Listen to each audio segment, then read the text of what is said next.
Hello and welcome back to the channel where flavor knows no borders. This is food around me. In Portugal, if pizza is the national food of Italy, then bifana is the Portuguese burger, a sandwich of pork sauté with garlic, a little spice, and a lot of aroma, simple yet powerful.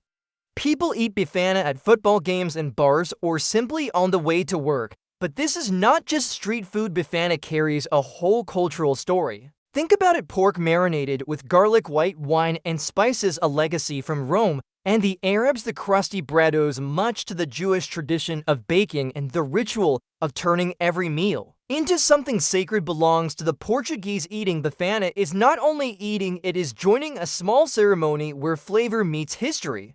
But here comes the twist: bifana is not distant at all. It can be the snack after work, the night food at a street fair, or the quick bite when you only have a few coins in your pocket. What do you think if you had to choose between a Portuguese bifana and an American hamburger?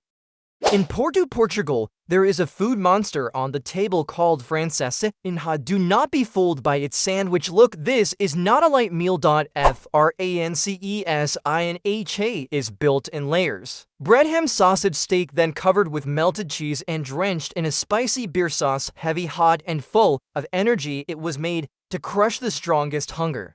Portuguese people say eating francesinha feels like an entrance test for visitors. It is a cultural experience of Porto, a mix of French and Portuguese flavors of elegance and wildness. If you visit Porto, would you dare to face the francesinha monster? Share in the comments and remember to subscribe.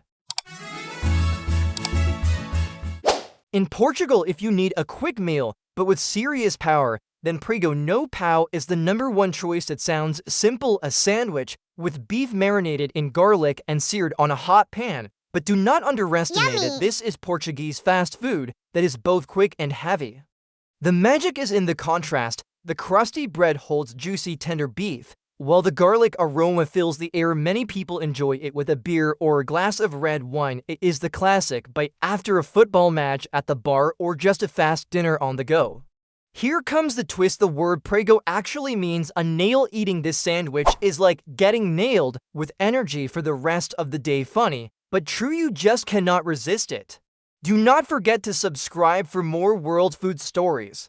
In Portugal, there is a smell that tells you exactly where you are. Grilled sardines on charcoal, sardinhas assadas in summer, especially during the festival of Saint Anthony. In Lisbon, the whole street turns into a giant kitchen. Smoked fish and laughter fill the air, your clothes and your memory.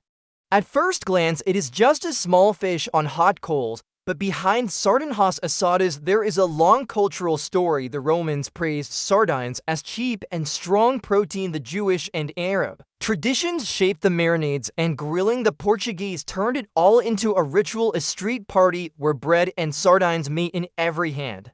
Now the twist for visitors: the smell can feel a bit strong, almost overwhelming, when the entire street is filled with smoke. But that heavy aroma is exactly what makes sardinhas assadas unforgettable. It is both humble street food and sacred festival food, a small sardine, but carrying the whole spirit of Portugal.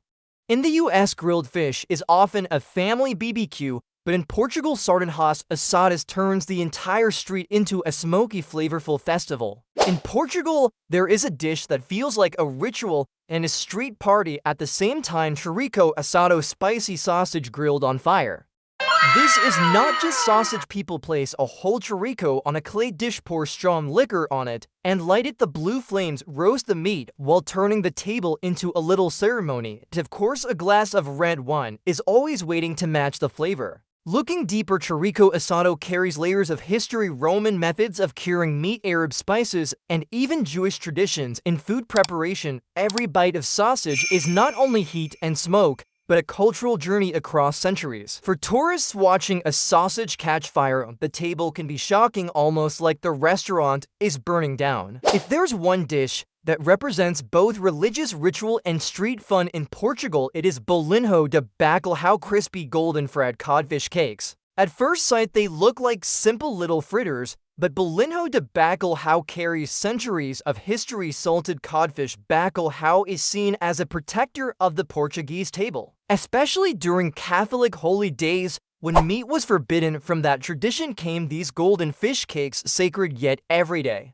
The recipe is simple shredded cod mixed with mashed potatoes, onion, parsley, then fried until golden brown, but the taste is complex, salty from the sea, earthy from the potato, fresh and spicy from the herbs, a harmony shaped by Roman, Arab, and Jewish influences. Here comes the funny twist for tourists. These little cakes look like light snacks, but eat a few and you will suddenly feel full, wondering, wait, is this an appetizer or the main dish? The Portuguese just smile, because for them bolinho de bacalhau fits everywhere: family dinners, festivals, or late-night bars. If you could try bolinho de bacalhau, would you pair it with a cold beer or a fine glass of wine? Share in the comments. There is a Portuguese dish that sounds refined, but is loved by both the humble and the elite.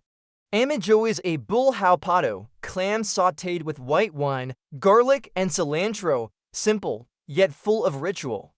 Picture a steaming plate of clams, fragrant with golden garlic, bathed in shimmering white wine sauce.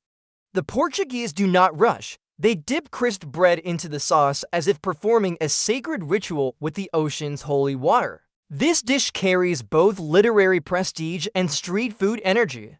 It was named after a 19th century poet, Bolhau Pato, who adored clams so much he wrote poems about them.